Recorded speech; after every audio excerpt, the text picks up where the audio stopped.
What's up, everyone? I am super excited for another cooking and conversation segment. These are just so much fun, and the guests that I've had on have been absolutely incredible. And today's guest is I'm just super excited for this one because with a name like Mario and loving Italian food, Vince Poscente came and he was like, we were just talking, right? Because he did my podcast earlier. And he was like, I make a mean lasagna. And I was like, I think I stopped right in the middle of that statement and was like, we need to talk about this. Nothing else matters right at this moment. Let's talk about this lasagna. So just to give you a quick rundown, Vince is a New York Times bestselling author of 9 books and in-demand keynote speaker. He helps audiences with setbacks and breakthroughs in any high-performing or competitive landscape. He's an Olympian and Hall of Fame speaker in both Canada and the United States. And since 2006, he has led expeditions to name Himalayan mountains after everyday heroes. His full speed ahead, winner's mindset, and radical safety tailored keynotes are delivered with energy, humor, and practical takeaways. He was rated by MPI as one of the top 10 motivational speakers in North America, and meetings and conventions identified Vince as meeting planners' favorite speaker. Vince, how are you, my friend? I'm hungry. Because I was just looking at what you're making, looking through the images that you sent me in the PowerPoint, and I can see why. I mean, that lasagna looks absolutely delicious. Tell us a little bit about that first. Well, let's just say that this is a family recipe. You can kind of see on the image down here, polenta on the board. So I followed this recipe to a T. As you know, as a chef, it took all day to make the pasta noodles and to get the sugo sauce and everything. So it was really a labor of love. But it was almost surreal because my nonna, which is grandmother in Italian, as you know, used to cook this lasagna on this stove right behind me here.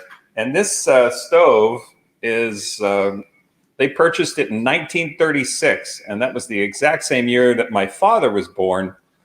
And he was the 7th of the children, I believe. And the Italians have a word. It's called accidente. So they didn't expect his arrival. But and for years, my dad actually was, my nonno called him Chuch. And he thought his name was Chuch. And those Italians know that that's slang for donkey. So anyway, there's a few stories about my dad who's since passed away. He passed away at almost the exact same age that I am right now. So there's a lot of layers to this lasagna that I was able to pull together for you here today. Oh, I'm so happy you did. I love lasagna. And when I saw the book that you have in front of you, Polenta on the board, that the title is just fantastic because as an Italian myself, I remember one of the dishes that my grandfather, who came from Italy, made a lot was polenta, and he would serve it on a big board. Right. He was also a carpenter, so he actually made the wooden board, and he would serve it there, and they would put different meats that stewed in sauce all day long, and there would be a sauce on it, and everyone would just kind of have a bowl and a spoon and just scoop right off the board. And it was one of my favorite things. It's so Italian. So that title of that book, it really brings me back to those meals. I want to say hi to Deb. Deb just said hi to us here in the comments. For those of you listening, oh, is that there? Wow. That's it right there on the board right there. That's the photo. Man, that is delicious. That really brings me back. Man, that's a meal right there. That is, it's one of the most comfortable comfort foods that I can think of. Is just that straight up polenta. And I remember my grandfather even made this wooden.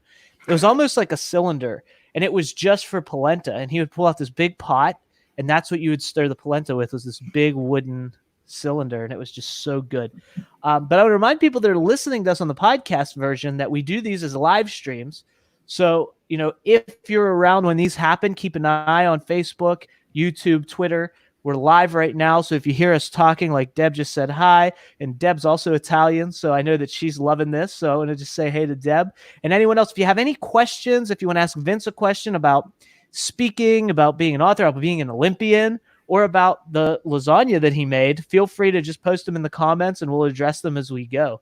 But so let's talk a little bit about, you said that it was like an all-day thing, and I know lasagna is really a labor of love. But so you made the noodles from scratch, everything. It's not boxed lasagna noodles? No. I do boxed. I'm not afraid to do boxed, but I thought for today I would step up and do the homemade noodles, which is obviously very easy. I mean, it's just flour and eggs and a bit of olive oil. So That's the best. yeah, it really is the best. And but I could not find my pasta roller. I went to pull it out and I looked at it, and it was this plastic thing that was in a box. I went, that's not it.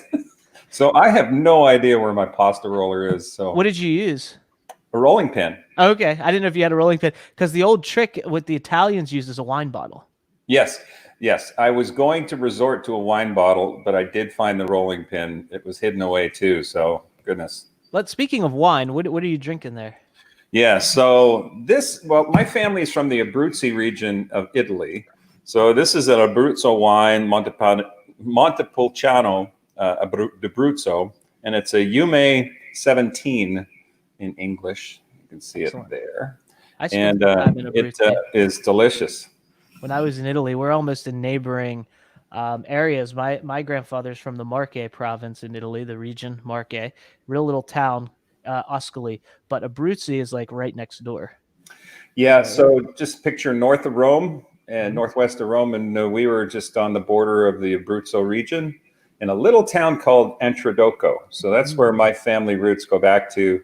In fact, we did a family tree, and we found out our heritage goes back. We went as far as the 1500s in Venice. Wow. And so that's pretty much all I know. There's not many Poscentes around the world, and they're showing up on Facebook, actually. The ones in Italy and then some in Canada. My nonno, he immigrated to Canada and moved in a very southern part of British Columbia, that very similar in nature to Entrodocco, actually. His wife died, so he went back over and married her sister. And that's how I got to Corradetti is the other family name that we have. So you're that's just my understanding of the history. You're just a little bit Italian. Well, my mother's Irish, so Okay, well, that's a good mix too. So Well, you like wine and whiskey. Well, yeah. What that means is I'd be a great lover if I was ever sober, is what being Irish and half Italian on that note. Well, real quick, we got a question here from Deb. I'm going to read it to you, and then you can give us your answer. Deb wanted to ask you, Vince, in your experience, what holds individuals or businesses from breakthrough experiences? How do you help them through the challenge so they can realize their potential? Well, if I meet them where they're at, the number one thing with giving advice is to listen. And so I would definitely find out the space that they're at. Right now, the companies I'm working with right now, re-entry is the big word. And being able to start at a place where there's something called the emotional buzz, and this is consistent across the board, where finding out what the leaders know about their people. Are the leaders communicating to them? Obviously they are, but are the people feeling heard? And really that boils down to what I call the emotional buzz, is why do you do what you do? What's this driving force within you? Or are you just collecting a paycheck and not telling your boss that that's all you're doing? But everybody can pull an emotional quotient out of what they're doing. And when everybody is doing that, I'll give you an example. I worked with Boston Scientific, very competitive landscapes. Oh, is that me? Here, I'll take care of that. There we Oh go. yeah, thanks. I do not disturb on that camera, but anyway. So Boston Scientific, I mean, they had worked on introducing some new initiatives with their team. And we pulled everybody together and found out what their driving statement would be, that had that emotional quotient, and be the difference for life was what they had. This was 15, 20 years ago. And the president of that division at the time, I went back and forth, and he still remembers that. And I still remember that because it had an emotional quotient attached to it. That coalescing statement gets everybody pointed in the right direction, the same direction. And when everybody's aligned, it's almost like those Viking ships where everybody's rowing in the same direction at the same speed. That's alignment. So That's good. Yeah, and it's one of those things where everyone's looking for the breakthrough, right? And that seems to be I always find that those challenges, they come up in certain areas where we've even either not had that experience yet, or so it's new to us, or it's something that keeps challenging us until we break through to get to the other side. Because when you do break through, when you have the help and you break through to get to the other side of it, that's where, the real magic is found. But you have to get through it. You have to break through the challenge. And I see so many people who will start with like doing all the research, getting all the information, but then when it comes up to that challenge, if you don't have that will or that help or that emotional buzz, as you talk about, to get through that, that's when we feel stuck, right? yeah, exactly. Yeah, the breakthroughs happen organically.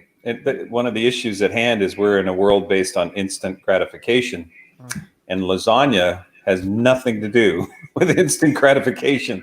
If you're making it, if you're the one making it, it's a labor of love over the course of a day. So there's a lot of metaphors we can pull in here. I suppose that's part of this podcast, right? Yeah, I was just going to say, let's go there. Let's talk. I thought it was such a perfect idea when you said lasagna, because not only is lasagna absolutely delicious and everyone knows what it is, I think everyone knows what I'm going to assume everyone knows what it is. If they don't from watching this, they then Get a will life. because they'll see it.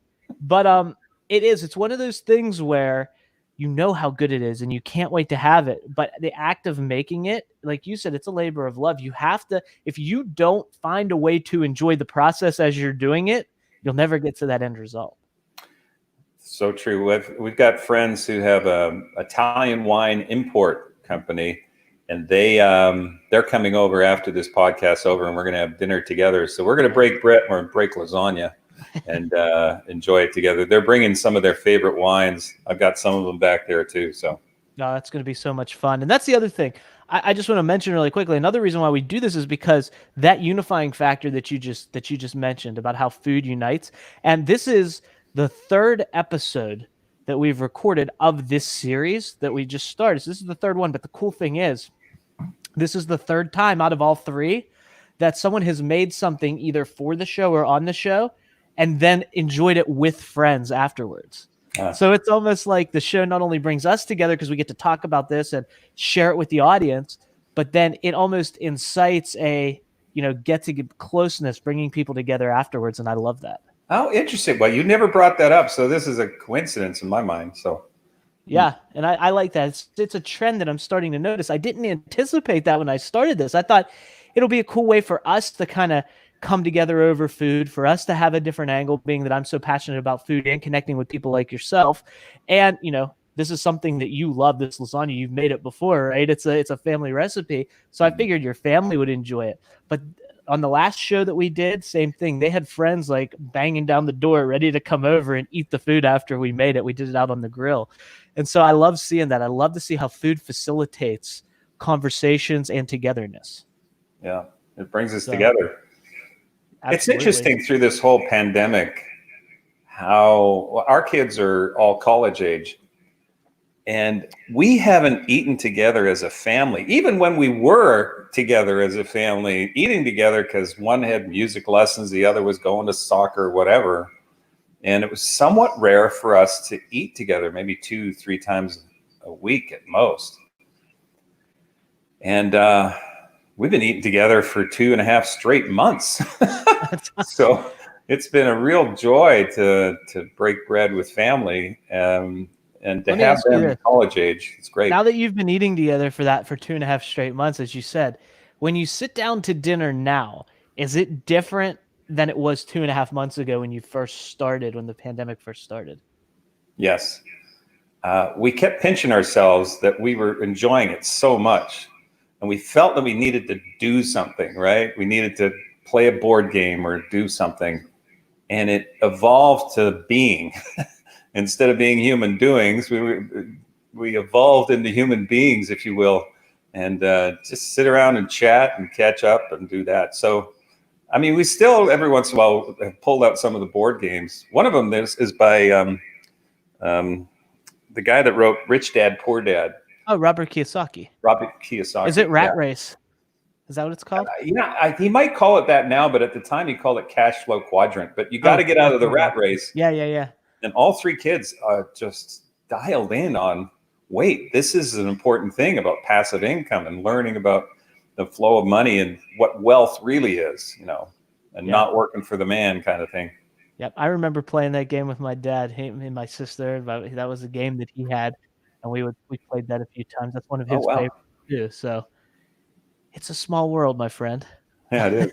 But let's get into the lasagna again. Let's get back to that, because do you want to start by cutting it and showing it, or do you want to start? I'm going to give you the option. Do you want to start with the slideshow and we can kind of share the screen? Well, let's do the slideshow, because I want to show you a bit of history here. And if you want to bring those slides up, you'll see the cover of the book written by my cousin, Valerie Mitchell.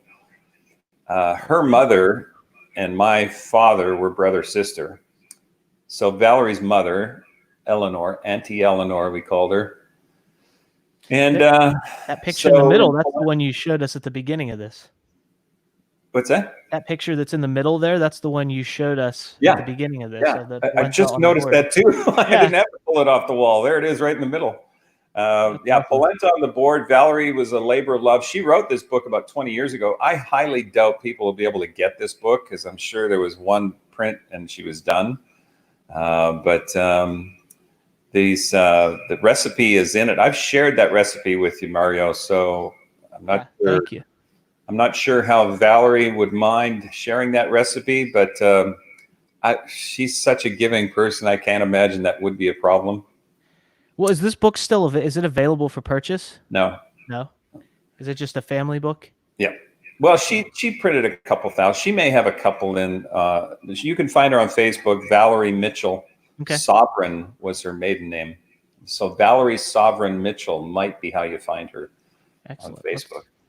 Let's see what's here. Oh, there you are. Is this a video? That's a video. Okay. So I'm gonna post for everyone watching. I'm gonna post the videos that Vince sent, because they're videos of him actually making the dish. So I'm gonna take those videos and put them together into one, so that you don't have to watch, because there's quite a few different steps, and then we'll put it on YouTube. Yep. So you can go to find my YouTube channel and watch the videos there. But we're just gonna kind of. So I never met my my grandfather, because he had a heart attack at 70-something. But my Nona, I have very vivid memories of her. This is her in her garden. She grew tomatoes that were obviously plants that were taller than she was. And taller when you're a kid and you're looking up at these plants with really no appreciation for how extraordinary these tomato plants were. And of course, she made her own tomato paste, tomato sauce, and all that with these tomatoes. So, and a lot of memories as a kid going down to the basement. And the next slide, you'll see my no-no. And, this is a picture of Valerie when she was young. Looks like she's about 5 or 6 years old there, maybe 5. What's on the table there? I don't know. I could just see that. I was just looking at the expressions on all their faces. And Nona was with Valerie and her sister Lorraine. They're about 10 or 15 years older than me. And I have a lot of memories of seeing them, and they were all just very nurturing, still are. And so Nona was spending time, I guess, probably doing something, peeling something or whatever she was doing. It would always involve food. Always. What year do you think this was? I would say that would be in the 50s, mid 50s, maybe early 50s. Yeah. And that's my Uncle Julio. He was the second youngest, my dad's brother, and he's with Nona. And she taught him how to cook. And one time I was visiting my Uncle Julio in Calgary. He's since passed away. And the last time I saw him, actually, he said, "I'd like to make a meal for you. What would you like?" And I said, "Lasagna." And he looked at me and he gave me that look like, "You're an asshole." Because he knew that it would be an all-day thing to be able to make that lasagna. But he stepped up and made it. And it was a total flashback of Nona's lasagna. That's the best. There's my no-no on the left. And you never met your no-no? No, he passed away. My dad had graduated from high school, got into Ryerson College of Radio and Television in Toronto.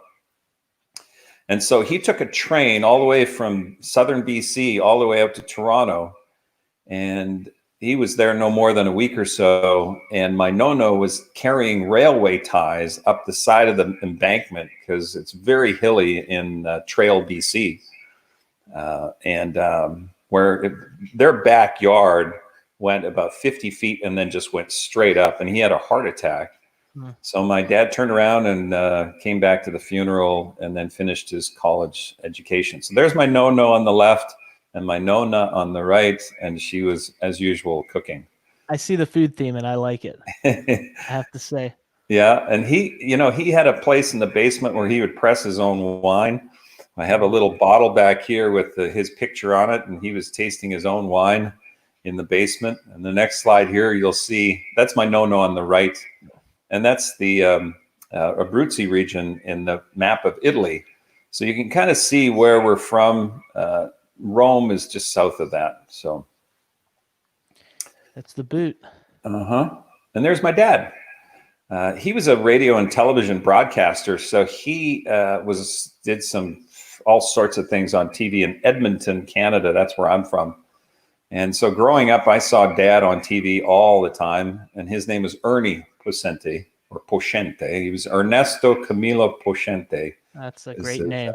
Italian name, but it is.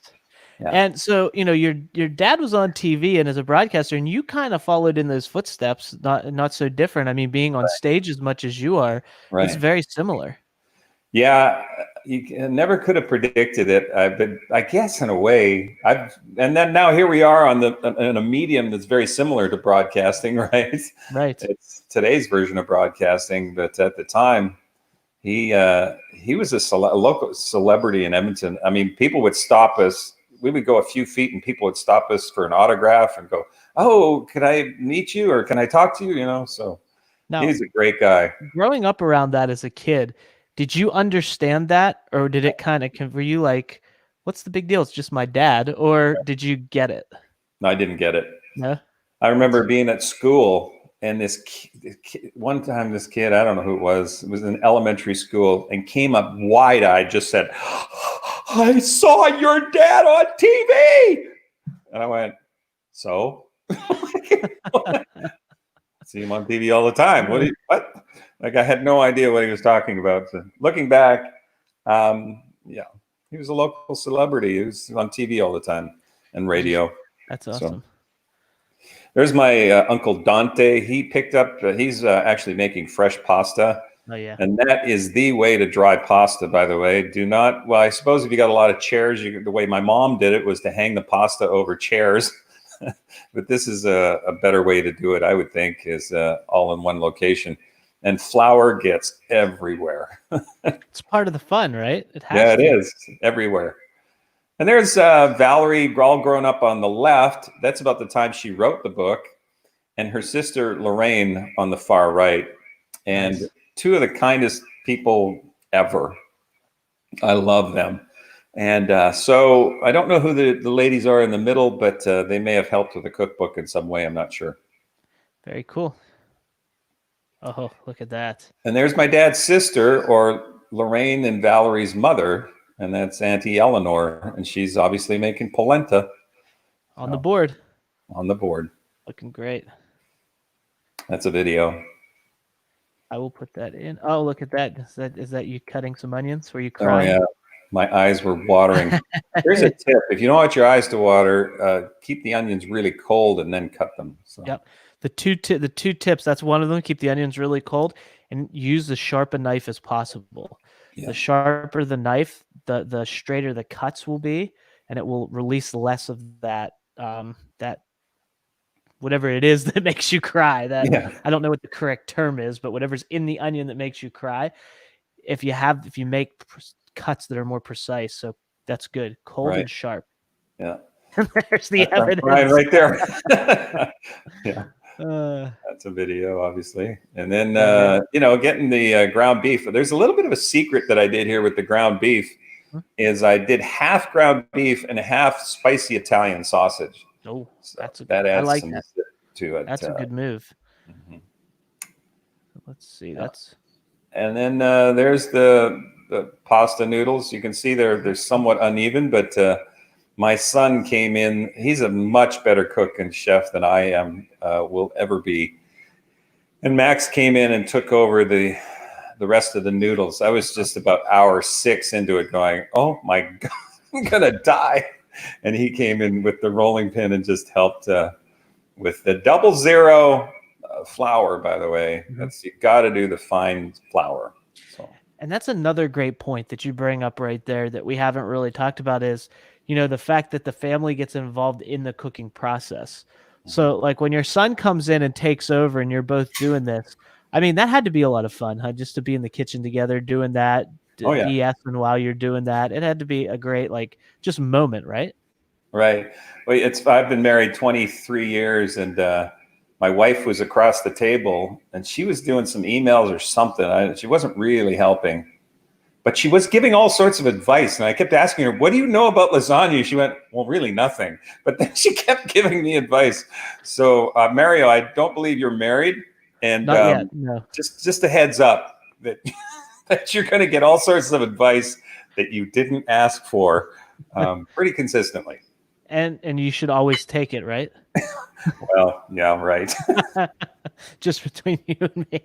But look at that. Okay, so this is like the station ready to put it together, right? And I see that the supervisor's down below looking up. Yeah, there's Cosmo wondering if anything's going to fall off the edge of the table. But the sugo with the ground beef and the tomato sauce and tomato paste and all that, it's much thicker orientation. And then there's the spaghetti sauce, which is the first layer and the last layer. And so that's spaghetti sauce. I did not do I did canned tomatoes. Okay. I was pretty much not going to peel tomatoes and get the seeds out of them to take away the bitterness and do all that to create the homemade tomato sauce. But you butter the pans, obviously, and then the 3 kinds of cheeses: the fontina, the mozzarella, and the Parmesan. And then at the top there is the what did we call it? The balsama. I can't remember. Do you remember what it's called? Is that spinach? Yeah, I mixed a whole thing of spinach in the in there, and it's called balsamella. Balsamella sauce. And so balsamella sauce is where I mix in a ton of spinach. And this is just part of our recipe, or Valerie's recipe, the family recipe. About the 3rd layer, you put the balsamella on over there, and then start to layer the noodles again. So you have this middle layer of the balsamella. It was very rich in the spinach.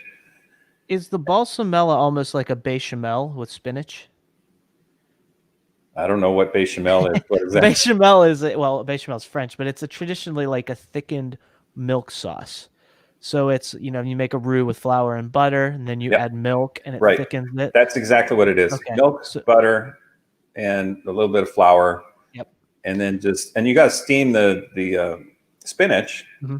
And I did, one of those plastic things of spinach, the big ones. Yeah. I steamed an entire container of that kind of spinach. So spinach really cooks down a lot. It cooks way down. I can see a lot of spinach there. That looks absolutely delicious. I could probably eat that pot of spinach right there as like just cream spinach and be completely happy with that. Yeah. Yeah. This whole lasagna is fat-free. We'll say that. I mean, but and there's the 2. Okay, so you have 2 different types of sauces. You have the one with the ground beef and the sausage, and the other one is just regular tomato sauce. Right. Is there anything special about the tomato sauce other than just making a traditional tomato sauce? No, just make sure you just use a good bit of garlic, not too much, and you just really want to augment everything. It's not too much of anything, and when you put the layers down, it's a thin layer of tomato sauce, a thin layer of Parmesan, a thin layer. So as you layer it, you're not even the pasta noodles. You want them to be somewhat thin so you can see your hand through translucent, if you will. So everything's meant to be in moderation. Now, let me ask you this. As someone, as we've just seen all of the ingredients and the station as you set it up to put all this together, after going through this all day long and making this, when you eat it, do you think the fact of making it makes it taste better when you eat it? The best thing to make it taste better is interview people for about 45 minutes before they can eat it. And that's my whole point here. That's why I'm doing this. I want you to appreciate it all the more. Now, for me, what I found from doing these as well, another observation I've made from doing these segments is that it's a little bit frustrating for me because I get to see all this great food and I'm like looking at it, thinking about it and understanding it. And then when we're done, I don't get to eat it. I came that close, Mario, to FedExing you a frozen dish of this lasagna because I made 2 dishes, and but I only came that close. I can understand. Don't get me wrong. I see it from your vantage point. You spend all day making this. It comes out of the oven. If that were me, I'm not FedExing it to anyone. I'm going to get a fork. I probably wouldn't even cut it. I just get a fork and eat it right out of the pan. But that's just me and how I roll. So let's see what we have. That's another video. We'll show that. There's the 3 different types of cheeses again, really quickly. What are they? The mozzarella, the Parmesan, and then the Fontina cheese. Is it called Fontina? Oh, I love Fontina. I love Fontina. I think Fontina is such an underrated cheese. It's so creamy and delicious. And if you mix it with, like you just said, the Parmesan's the harder cheese. The Fontina's the softer, creamier. Together, that's a home run. Yeah. And whatever cheese is left over, then you put it over the top of the noodles. So yeah, I can see what's so legendary about them. Let me ask: the noodles, do you cook them first, right? Do you give them a light blanch? Yep. And then put them together? Okay. 2 minutes. The noodles are just 2 minutes, and then you pull them up and strain them, and then lay them down. So what I would do is cook the noodles and then lay them down, and then cook 8 more strips, and then lay them down with the layers of. There you go. You're playing a video right there. Yeah, we'll just show that. Oh, there you go. You just took them out of the water. How many layers do you do for the lasagna? I ended up with, I think, 6 or 7 layers. Wow, that's nice. Oh boy, yeah. Now let me ask you this: after you make it and it looks delicious, how many pieces do you typically eat in one sitting? Oh, I load up. There's no diet. You don't eat lasagna and go, I'll have a half piece. I mean, when you think about it, it really is the perfect food, right? You got your pasta, you've got your sauce, you've got your spinach, you've got your cheese, and it's all, and you got your meat, and it's all layered together like perfectly and baked, and like I don't think you can make it any better. No, Bill Cosby has this thing about cake. And I did the exact same thing with my kids. Was back when Bill Cosby was cool. Now he's just like, we did what? Yeah. Anyway, I used to have my kids, and when my wife would go out of town, I would give them chocolate cake for breakfast because I thought it was the perfect food because it had eggs, it had flour, and it had nuts in it. And I would have them sing, Dad is great. He makes his chocolate cake and have them march around the table. And then I would give them chocolate cake for breakfast. And they would say, what is this? And I said, granola. That's perfect. There's a little dairy in there too, I'm sure. There's a little bit of milk. Oh, dairy. Yeah, butter and dairy, right? Yeah. Yeah, the milk part. Yeah. Oh my gosh. I look at pizza as much the same way, right? Because you've got like your crust, which is your grains. Then you have your sauce, which is your vegetable, your tomatoes. And you can get vegetables on top too if you really want to go overboard. You got your dairy and the cheese. You can get some protein from pepperoni and sausage. It's a perfect food, right? Right. Covers all the food groups. All the food groups. So we got chocolate cake. And we pizza. Got pizza and we got lasagna. So it's like a dream for me. Mm-hmm. Oh, there you go. Now you're putting the spinach on, I see. Yeah. So after the third layer, you put down the balsamella, and just half of it goes on one dish, half goes on the other dish, and the dishes I think were 10 by 15 inches, something like that. So to give you perspective. Oh, this is one right here. And they're ready to be, one is frozen in the freezer right now, and the other one is ready to be eaten. So let's get after it. Yeah, let's do it. I'm going to do that right now. one of the things is it sticks to the tin foil, and that's okay. I'm gonna And try I'm going to. to. It never gets all that. Ooh-wee. Let's see if I can make you bigger here. There we go. Let's go to this other. Let's look at the other angle really quickly. So maybe you can. So, buon appetito. Oh man. So how long is it in the oven for? Wait, I'm gonna give you a second.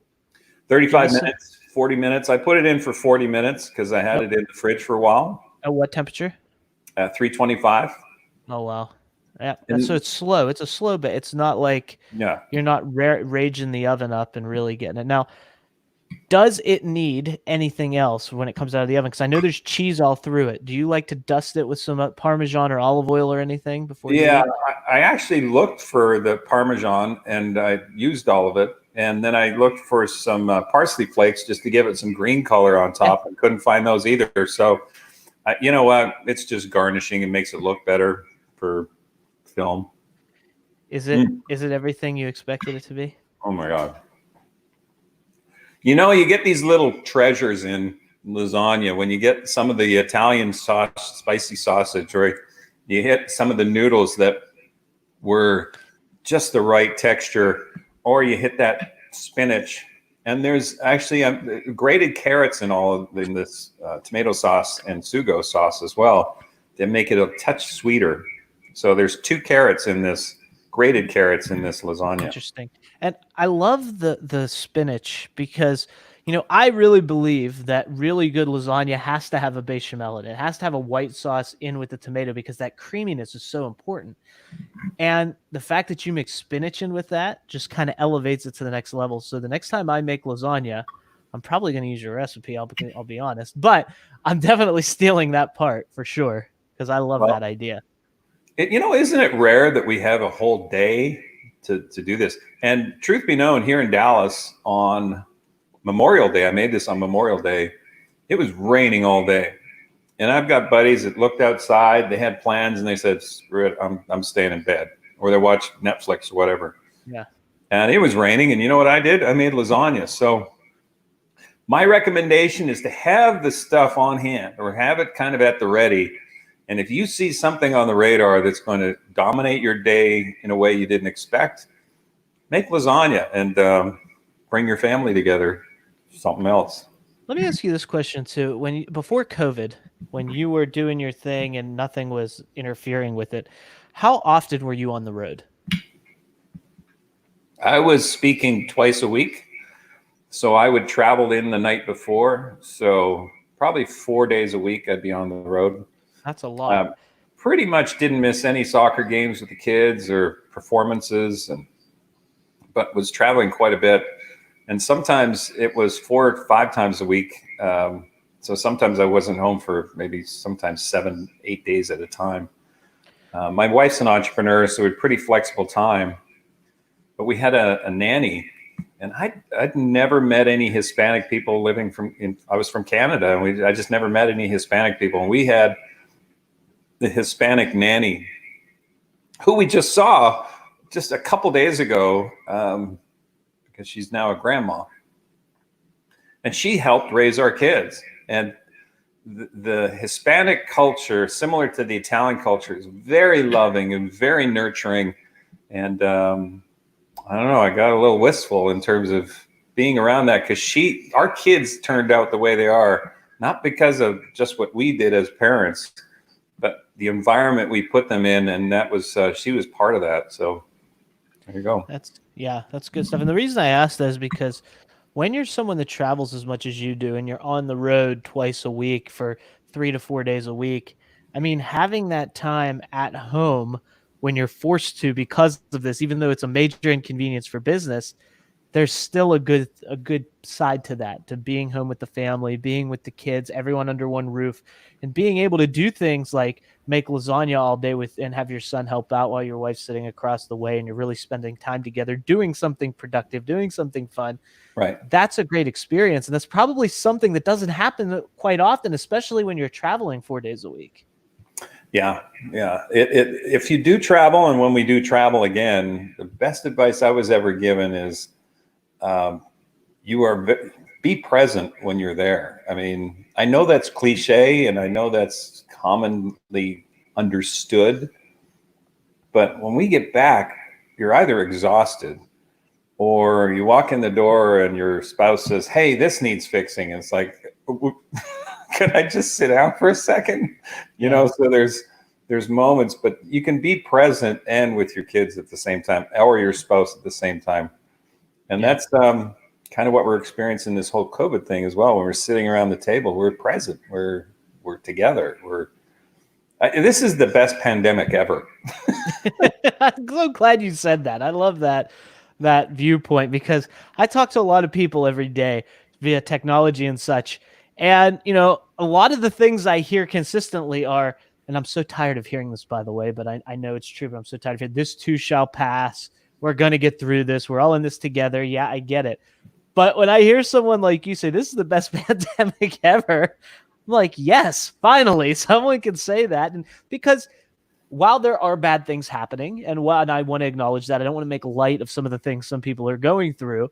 Yeah. Um, you Sure. know, if you're at home with your family and you're able to be there and be present, much like you said, that's a really good thing to be thankful for. Yeah. Uh-huh. And when you have lasagna like that in front of you, that's something to be thankful for too. Oh my God, this is good. I can see it in your eyes, and that's why I said that. I'm a little jealous right now. I'm going to be honest. I definitely am going to make this. I mean, Yeah. And I it, promise you, folks, if you go to a restaurant and order lasagna, 0 times it will taste this good. yeah, 0. I agree 110%. I was a chef, and even before that, I grew up in an Italian family, and my aunt or my grandmother would make lasagna. And so I'd eat lasagna there, and then when I'd get it at a restaurant, I'd always be so disappointed Yeah. because it's just not the same. It's not even So close. no. Yeah. And when you make the noodles, it elevates it to the next level. I mean, I understand, like, I'm not opposed to, much like you, to buying store-bought noodles and making it. It's better to buy them and make it than not make it at all.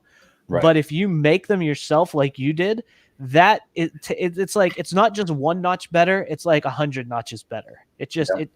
it's hard to explain, but it's just like total transformation. Yeah. Yeah. And also the layering of the cheeses. I would doubt that they do that, or whatever cheeses they use. I mean, if you're using the real Italian mozzarella and you're getting in there with the Parmesan, that's the chewier part of it, and then the Fontina. I mean, No words. we talked about this in a previous podcast of how important an experience is. Mhm. And as a reminder, I would cook lasagna so while I was ski racing, I needed sponsorship. A rule of thumb is nobody sponsors nobody when you're nobody. So I had to be my own sponsor, and that's why I sold real estate in the summer months. I had a limited, amount of time to make money. And I realized you have to be very smart when you compete, and you're competing for the same customer, the same client. And open houses seem so pointless because only 1 or 2% of actual sales come through open houses, right? So why would you do that? You would do that to pick up buyers, I guess, as a realtor. But I was about selling this house and moving on. And so every Monday, I would do an open house with a listing that I would have with this lasagna. And so when realtors saw that I had a listing and it was on a Monday, I had them, it started small. Maybe I had 2, 3, 8, whatever realtors come through. I guarantee you by the end, there was 150 realtors coming through, and I was making a lot of lasagna. But if each of them has 10 buyers each, and the glue that held that all together is when you give somebody an experience, they never forget an experience. If you can Velcro your value proposition, your content, if you're speaking or writing or selling, and you can Velcro that to an experience, they'll never forget what you do, how you do it, and we'll talk about it years later. I mean, so that's how this came about, was if you give somebody an experience, and this is part of that sensory experience of not just taste, but the family, the gathering, the pulling together, the conversation. That's what it's all about. I mean, on your deathbed, are you going to remember the content, or are you going to remember the experiences? And those are the things we cherish, even That's after such a great point. our family's gone. And my dad's passed away, but I think about him often. So Yeah, that's such a great point. And, those experiences, and from a business perspective, I was just talking to a partner of mine yesterday, and we're talking about the business and scaling and all of that stuff. And the thing I kept coming back to was, where he was talking about values and like things that you need to talk about, but it's like, what's the customer experience? Of course, the results have to be there. That goes without saying. You have to get results for people. yeah. But what's the experience to getting to those results? And I even said, when I think about like the big luxury brands, like when I think about Ritz-Carlton, Rolex, Rolls-Royce, those types of brands, I think about the experience. Like when you think about the Ritz-Carlton, I don't think, oh, it's just a hotel. I think about, how am I going to feel when I'm there? The way they treat you, the way they elevate you, the way they make you feel like you're not just a guest, you're special, and they want to take really good care of you. That experience. And I also believe that if you're in a results-driven business, giving someone an experience that they love while getting those results will even give you more latitude with those results. Would you agree with that? Yeah. Oh, yeah. I mean, you've unintentionally brought up the topic of authenticity, an authentic experience. And authenticity is what we're attracted to as human beings. And so I'm in the speaking business. And if I got up on stage and I was inauthentic, which we've seen before, right? We've seen it first time. You see it with politicians. You can see it. Not all politicians. Some are truly authentic, and you go, that person I believe in. That person I can follow. That's an authentic person. And people gravitate towards that. And that would explain our political climate today, that some people just gravitate to that authenticity over logic, over rational, or the rational. We can go into the rational, but I promise you, if you are authentic and making mistakes, people will appreciate that. So yeah.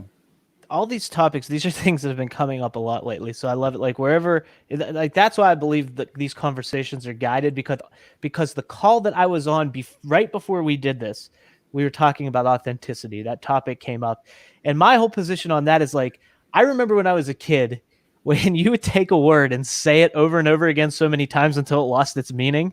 Do you ever do that? Like you just say the same word over and over, and then before you know it, it's just a word. It doesn't mean anything.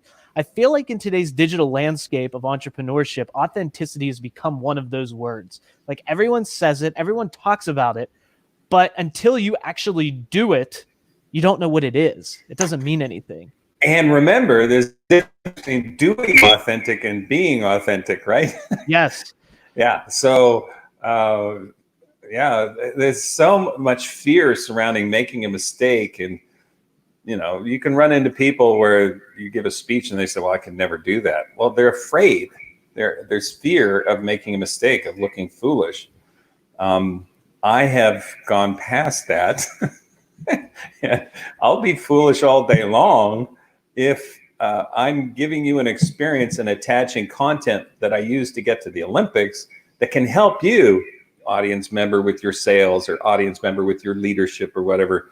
Then that's a life well lived, and something that is leaving the campsite better than you found it, in a way, right?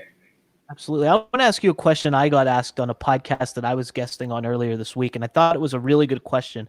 And I do a lot of podcasts, but I'm also a guest on a lot of podcasts, and I get asked a lot of the same questions. So I'm sure you do too, as you're speaking and being interviewed and such. But this one made me pause and kind of think for a minute. And it was, on the plane of, or on the topic of authenticity, I think part of being authentic, or a big part of it, is being able to be comfortable in your own skin. And I think a lot of people are working on that, but don't really know how to do that. And they have that fear wrapped up around it. So I want to ask you, as someone who speaks a lot, and you just said in your last answer that you're not afraid, you look foolish all day as long as you get to this point. How do you go through that process of being comfortable in your own skin? Well, there's no pill, there's no magic pill to reaching that point. I would correlate that to your comfort zone. And we all have a comfort zone, and that comfort zone can be expanded the more you do something. We all know that. The question is how? How do you expand that? And for example, when I started ski racing, I was 26 years old. Like, I was in the Olympics at 30. Do the math on this for a second. 4 years before the Olympic Games, I'd never ski raced before, and I had a comfort zone around speed skiing, about racing, about going that fast. I mean, in speed skiing, you go 0 to 60 miles an hour in 3 seconds, and you're up to 125 miles an hour in 8 seconds.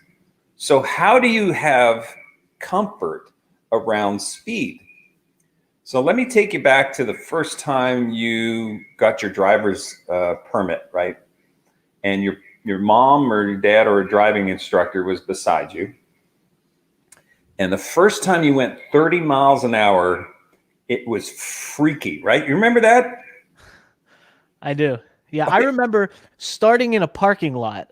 Right. And you're doing the turns and you're in the parking lot and you're going real slow. Then Right. it's like pull out onto the road.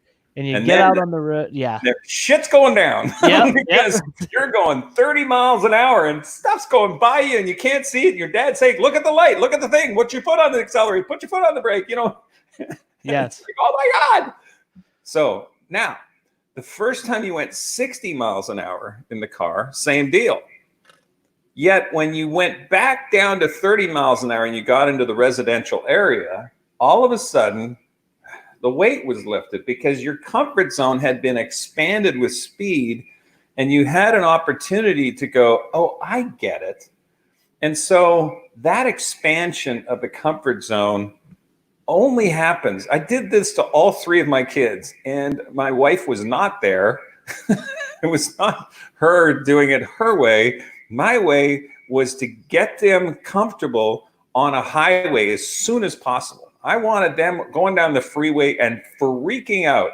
I was there. I was able to kind of help them a little bit. But as soon as we got into that residential area, they had become comfortable automatically. And so if you have somebody who loves you, or somebody that's beside you, or that you have that self-love necessary to expand your comfort zone. So the first time I went 60 miles an hour on skis, I was freaked out. And then I went 70 and 80 and 90 and 100 miles an hour. I've gone 135 miles an hour on skis. Wow. When I go down to 100 miles an hour on skis, it's like, oh, there, wow, look at that flag. Look at that. Well, geez, I mean, I'll give you an example. Just about a year after the Olympic Games, having skied that fast, I went bungee jumping, and just to try it. Mm-hmm. And because I was familiar with what it was like to go that fast, I was just floating. I mean, I wasn't freaked out. I wasn't thinking about the speed at all. It seemed kind of slow, actually, to be able to. The worst part was when you get to the end of the bungee jump and then the blood just goes to your head because the rope is around your legs, and it's just like, and your eyeballs going bang. And then you're yanked up again with the gravity and or rather the pull of the rope, the elastic rope. So anyway, I don't know. Get the answer to your question is that expansion has to be forced. You have to force the expansion. The expansion can be in small degrees. A lot of people say to make you feel better to do 1 degree, 2 degree, 3 degrees. I don't know. I guess that's if you're really timid and you need that little 1% difference, fine. And great, you've expanded your comfort zone a little bit, but I promise you, if you expand it and then come back down, it'll feel so much easier. That's good stuff, and I think it's so interesting. From everything you said, I completely agree with. But the thing I'd say is, how can bungee jumping feel slow? Now I get it, but it just blows my mind because I'm not a heights guy. Like, it's not heights. I'm not really afraid of heights, but I don't like roller coasters. I Yeah. don't like those types of things and being I don't scared either. for like no reason. I'm just like, really? Oh, no, I don't like roller coasters. I think it has something to do with control. Uh-huh. I think so. That's interesting. But what about bungee jumping? When you jumped out of there, you have no control there either. right? In as much as, I watched other people, whenever you're afraid, I want you to remember this. It's called the asshole theory. And if you go bungee jumping, just look at the asshole is about to jump. And if that asshole can do it, so can you. That's good. That's good. I'm gonna remember that theory. I won't forget the asshole theory. That's for sure. But that's Is good this the stuff. PG audience? I didn't even think to ask. I'm No, sorry. we're good. You're a couple of glasses of wine in. We're getting loosened up now. This is fun. Woohoo! But yeah, so really quickly, I want to talk about a couple other things and then we'll wrap this up. But first and foremost, talk about what's your latest book and where can people find it? Ooh, so wow. Well, I will recommend the book The Ant and the Elephant right now. And there's a sequel to that book that hasn't even been shopped around. Well, it's being shopped around to publishers right now. So I don't know who's going to pick it up. But the book I'm going to refer to is called The Ant and the Elephant. And The Ant and the Elephant is a parable about an ant who realizes he's on the back of an elephant and realizes he's not going to get to the oasis until he gets the elephant on board with this same idea. In a second of time, your conscious mind uses 2,000 neurons. So right now you're listening to what I have to say. You're learned about lasagna and how the recipe, the conversation we've had, you might be thinking, it looks like Anderson Cooper making lasagna. Whatever you're thinking consciously is 2,000 neurons in a second. Now, this research by Dr. Lee Poulos found that in the same second, your subconscious mind is processing with 4 billion neurons. Wow. 2,000 conscious, 4 billion subconscious, sub meaning below. Who's in control? Your subconscious mind. The activity of the conscious and subconscious mind is the exact same ratio of between an ant and an elephant. So the conscious mind on the back of the elephant makes a decision to go west, but what if the elephant is headed east? Like, which way is the ant really going? You can think you're going west and end up east. But think about this for a second. What if you had 2,000 neurons and 4 billion neurons headed in the same direction? What if your ant and elephant were headed in the exact same direction, right? How much easier would life get? How much would you surprise yourself with the results that you get? So the ant and the elephant is a prescriptive step-by-step process to be able to point your ant and elephant in the same direction. So if you want that book, go to my website. I've kind of Amazon, you can get it through Amazon as well. It's also available on Audible. It's a great book. Don't tell my other books. I've written 6 other books at this point. But the New York Times bestseller was The Age of Speed. That's in a world that's going faster and faster. How do you cope with that speed? But The Ant and the Elephant is led to this book I'm working on right now. Well, it's done. The book is done. I'm very, very happy with it. It's called The Ant, Elephant, and Earthquake. And it picks up more or less where the ant and the elephant left off. They were in the oasis. They're happy. They've arrived there. They've aligned the ant and the elephant. They reached their goal, their dream of being in the oasis. And then they suffer an earthquake. And you could call an earthquake cancer, bankruptcy, losing your job, a pandemic, whatever. And how we get out of chaos from this personal earthquake is not the same way we got to the oasis. The ant and the elephant is a very linear path to the oasis. Yeah, you'll reach obstacles or barriers along the way, but you can find your way in a very linear fashion. There's no linear way out of chaos. In fact, the human condition is one where you get stuck. You can't move. What do I do? How do I do this? I've lost my job. Where do I go? You get a lot of no's. Cancer.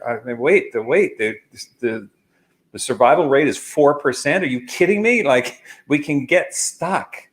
And the way out of chaos is not linear. It's what in the book it's called the solution loop. And it's really a formula to be able to escape that kind of chaos and the personal earthquake that you've gone through. And it's a fun story. I mean, without the prescriptive piece of the ant and the elephant, it's actually a fun story. I think it's a on the edge of your seat kind of story, because they go through a lot of trials and tribulations, if you will, to get to where they want to go. I love it. I love the ant and the elephant and how you explain it, because it makes it so much easier to understand between the conscious and subconscious mind and how they work together, and how, the way it's been explained to me in the past, I understand it intellectually, but being able to visualize it as two things like that makes Right. it even easier, because you can think of it as your identity and your, being in alignment and all of those things and all those fancy words. But when you say, hey, here's a story, it's the way Jesus used to teach, right? When he Yeah, would sit parables. Yep. down and use parables so that the people would understand. Some understood, some still didn't, but it was like, and that's why today when you read the Bible, when you read those parables, some of them are difficult to understand, because they were for that time, so that the people that time would understand. And so I think this is a parable that we can all understand in today's world, and it makes it real, and it's a really good thing. The only thing that upsets me a little bit, or not upsets me, but kind of as a bit of a letdown, is you just spilled the ending. You spoiled the ending of the first book. I haven't gotten to read it yet. Now I know how it ends. Yeah, you don't need the book now. You just accept there is a formula that they use to get there. So if you read the book, you'll learn what that is. You know that they're there, but you need to know how and why, right? You need to know how, not what. You need the story. Vince, thank you so much for everything. I mean, the lasagna, I can't wait to make that and try it myself. I'm going to share that video with everyone on YouTube. Thank you for, being on the podcast in the past and doing all of that, and sharing your books and all of everything with the audience, your time. I know how valuable it is. So I just want to thank you. And I want to tell you, enjoy your lasagna with your friends, because I know they're coming over soon. Yeah, that's going to be a lot of fun. That will be a lot of fun. And thank you to you. Thank you to my cousin, Valerie Mitchell, for writing the cookbook, my nonna, my no-no, and my dad, and my mom, obviously, because she recreated this recipe many. She was Irish, but she just stepped into the Italian culture and said, I got this. So vinceposcente.com is where you can find more about Vince and all of his books, including The Ant and the Elephant. And we'll put that in the show notes and everything. If you're listening to this on the podcast, you can go to Facebook, YouTube, or Twitter and watch the live stream, see the slideshow, all of that good stuff. So make sure you do that as well. Thank you so much for watching us here on any of the platforms that you're watching on, listening on the podcast, all of that stuff. And we'll talk to you on the next episode. Vince, thanks so much. Let's talk again soon. Ciao, ci vediamo.